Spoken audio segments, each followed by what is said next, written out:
cabangnya ditutup misalnya. Oke. Jadi kita harus kebijakan itu harus balance. Oke.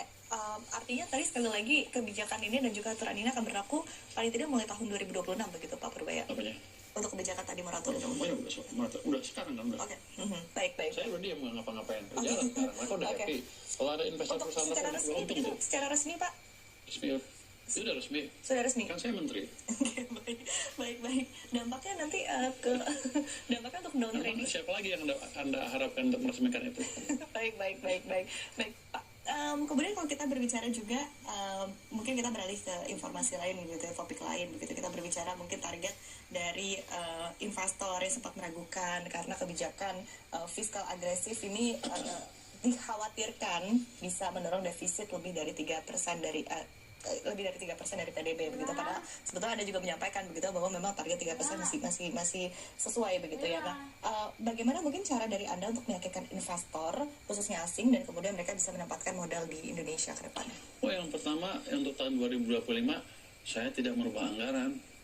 Nggak ada fiskal agresif. Yang saya lakukan adalah memanage uang dengan lebih bagus sehingga tidak mengganggu perekonomian, bahkan bisa mendorong perekonomian dengan kondisi anggaran yang ada. Mungkin nanti ada sedikit naik sedikit itu biasa, tapi akan jauh di bawah 3%. Saya nggak membuat anggaran yang di atas 3% tahun ini maupun tahun depan.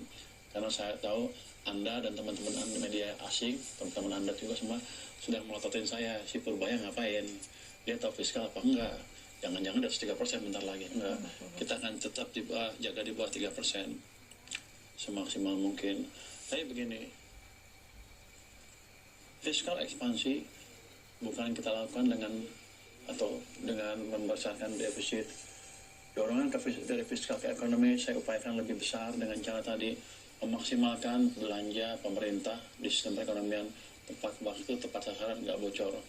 Yang kedua, manage uang tadi supaya tidak mengganggu sistem perekonomian. Itu dampaknya signifikan sekali.